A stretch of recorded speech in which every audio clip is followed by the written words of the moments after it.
Good morning, my dear students. Happy morning to one and all. First of all, I would like to welcome to social science class in 8th standard. What is the lesson? History lesson 2 from trade to territory. வர்த்தகத்திலிருந்து பேரரசு வரை. அன்பான மாணவர்களே, உங்களை இந்த சமூக அறிவியல் பாடத்திற்கு அன்போடு வரவேற்பதில் மகிழ்ச்சி அடைகிறேன். இன்று வரலாற்றில் இரண்டாவது பாடமான ஃப்ரம் ட்ரேட் டு டெரிட்டரி, வர்த்தகத்திலிருந்து பேரரசு வரை. Dear student, first of all, there were 5 major Marathas in India. மராத்தியர்கள் 5 விதமான பகுதிகளில் வாழ்ந்து கொண்டிருந்தார்கள். They are collectively known as the Marathas. First, Peshwas at Pune, Gaikwads at Baroda, Bhonsle at Nagpur, Holkars at Indore, Scindias at Gwalior. These are 5 major places are collectively known as the Marathas. Dear students, the Marathas were most famous ruler in India. The Peshwas government was weakened by the internal rivalries. இவர்களுக்குள் சில உள்நாட்டு பிரச்சனைகளும் இருந்தது. And the other four leaders were often hostile to one another. ஒரு மராத்தியர் இன்னொரு மராத்தியரின் மீது வஞ்சகம் எண்ணம் கொண்டவராக இருந்தார். Despite of this, the Marathas were still a formidable power. இருந்தாலும் இந்த மராத்தியர்கள் மிகவும் வலிமை வாய்ந்தவர்களாகவே இருந்தார்கள். The internal conflict among the Marathas was best utilized by the British in their expansion policy. மராத்தியர்களின் உள்நாட்டு பிரச்சனையை தமக்கு சாதகமாக்கி கொண்டார்கள் அந்த ஆங்கிலேயர். குறிப்பாக அவர்களின் எல்லை விரிவாக்க கொள்கைக்கு பயன்படுத்தி கொண்டார்கள். Dear student, there are 3 types of Anglo-Maratha war. Fought between Anglo and Marathas. ஆங்கிலேயர்களுக்கும் மராத்தியர்களுக்கும் இடையே 3 விதமான போர்கள் நடந்தது. First Anglo-Maratha War, Second Anglo-Maratha War, and Third Anglo-Maratha War. The first Anglo-Maratha War in 1775 to 1782. The second Anglo-Maratha War 1803 to 1805. Third Anglo-Maratha War 1817 to 1818. Dear students, in these videos we are going to learn one and only first Anglo-Maratha War 1775 to 1782. 1775 முதல் 1782 வரை நடந்த முதல் ஆங்கில மராத்திய போரை மட்டும் இந்த வீடியோவில் நாம் பார்க்கவிருக்கிறோம். In the case of the Marathas, the first British intervention was at the time of dispute over succession to the Peshwaship following the death of Narayana Rao. In the case of Marathas, the first British intervention was at the time of dispute over succession to the Peshwaship following the death of Narayana Rao. அதாவது நாராயண ராவ் இருந்தார், அவர் மராத்தியர்களின் தலைவராக இருந்தவர். இந்த நாராயண ராவின் இறப்பிற்கு பிறகு வாரிசு பிரச்சனைகள், உள்நாட்டு கலவரங்கள் இந்த மராத்தியர்களுக்கு மத்தியில் நடந்தது. ஸோ இந்த உள்நாட்டு பிரச்சனையில் தலையிட வேண்டிய சூழ்நிலையில் ஆங்கிலேயர்களுக்கு ஏற்பட்டது. ஸோ அதன் அடிப்படையில் இந்த ஆங்கிலேயர்கள் மராத்தியர்களின் உள்நாட்டு பிரச்சனையில் தலையிட்டார்கள். அதுவும் குறிப்பாக வாரிசு பிரச்சனையில் தலையிட வேண்டிய சூழ்நிலை இருந்தது. Second point, after the death of Narayana Rao, Narayana Rawin இறப்பிற்கு பிறகு Raghunath Rao or Rahiba, Raghunatha Rao is also known as Rahiba. Raghunatha Rao became the Peshwa. அங்கு மராத்தாஸோட leader Peshwa or prime minister. இப்போ ரகுநாத ராவ் ரஹிபா பிரைம் மினிஸ்டரா அல்லது பேஷ்வாவா வந்துட்டார். But his authority was challenged by a strong party Pune under the Nana Patnavis. அப்போ பூனாவில் இருந்த நானா பட்னாவிஸ் என்பவர் இவர் கலகம் செய்ய ஆரம்பித்தார், புரட்சி செய்ய ஆரம்பித்தார். அவரும் அவருடைய தலைமையை இவர் ஏற்க மறுக்கிறார். காரணம் என்ன அப்படின்னு சொன்னால், இவருக்கு சரியான வாரிசு கிடையாது, ஆனால் வேறு ஒருத்தவர் தான் இங்கே பேஷ்வாவா வரணுன்றதுல அவர் குறிக்கோளாக இருந்தார். So but his authority was challenge. So அந்த நானா பட்னாவிஸால் அவருடைய ஆட்சிக்கு மிகவும் எதிர்ப்புகள் அதிகமாக இருந்தது, மிகப்பெரிய சவால்களாக இருந்தது. By a strong party Poona under the Nana Phadnavis. The party recognized the infant born posthumously to Narayana Rao's wife Gangabai.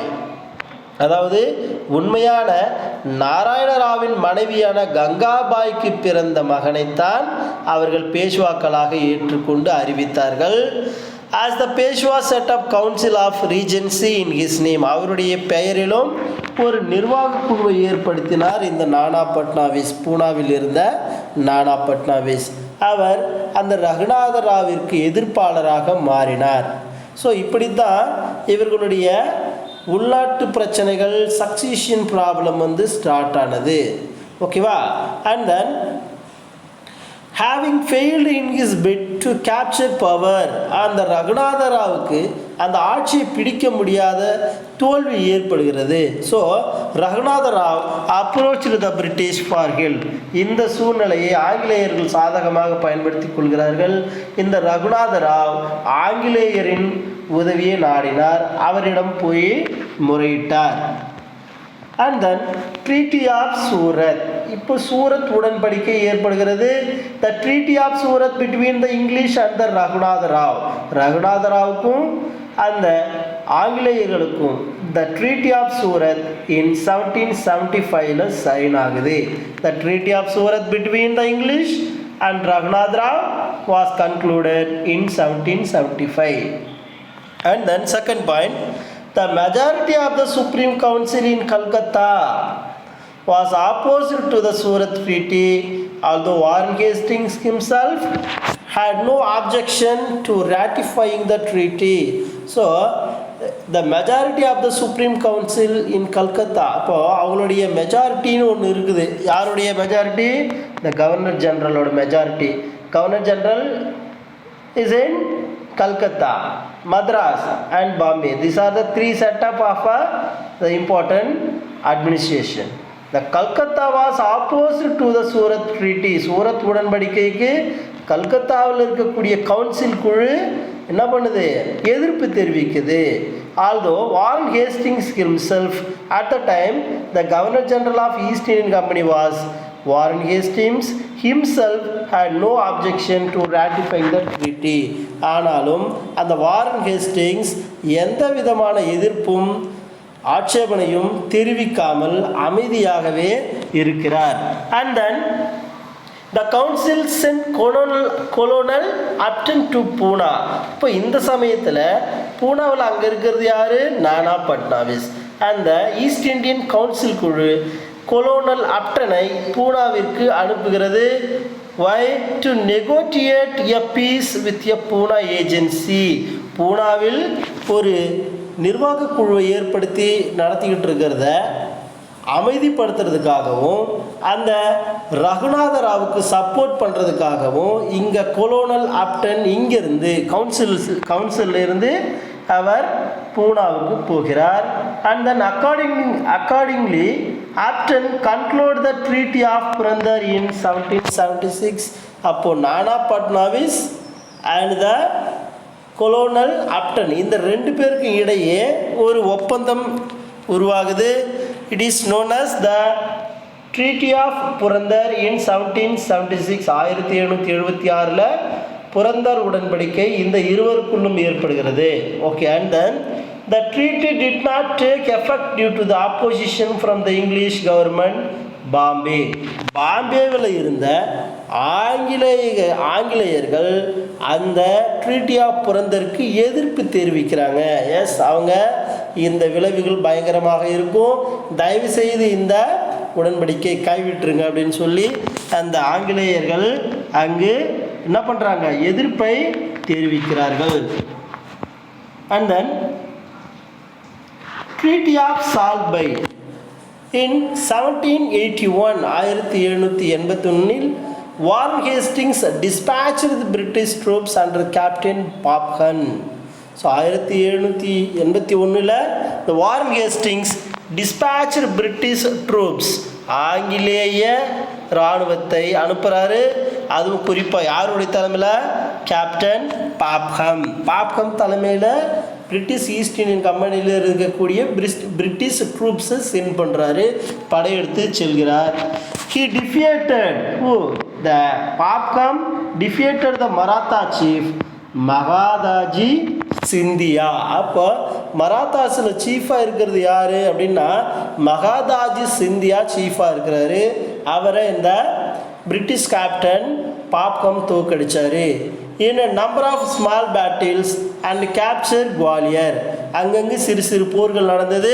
இந்த அனைத்து போர்களிலும் அவரை என்ன பண்ணுறாரு, தோற்கடித்துட்டு கடைசி என்ன ஆகுது, அங்கே இருக்கக்கூடிய குவாலியர் பகுதியையும் இவர் தன் நாட்டோடு இணைத்து கொள்கிறார். லேட்டர் ஆன் 17th May 1782 மே மாதம் 17ஆம் தேதி 1782 the treaty of Salbai was signed between Warren Hastings and Mahadaji Scindia. அப்போது சால்பை உடன்படிக்கை இந்த இருவருக்கும் இடையே ஏற்படுகிறது.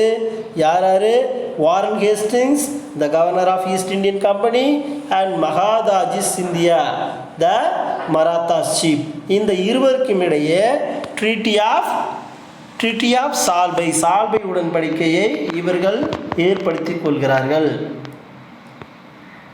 And then result, finally the British defeated the Marathas and signed to the Salbai, Treaty of Salbai.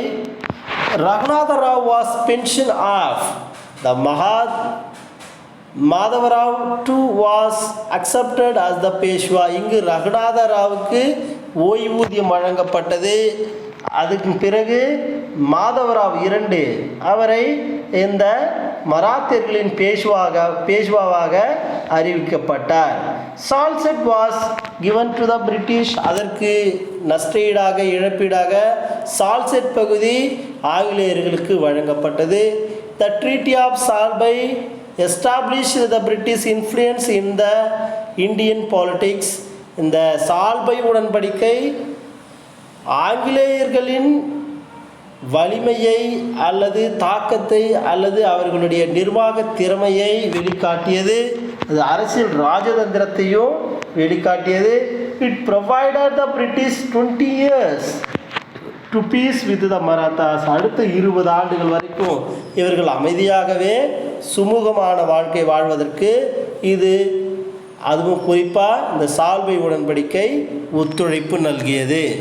Dear students, this is the first Anglo-Maratha war. Thank you for watching this video and have a wonderful day.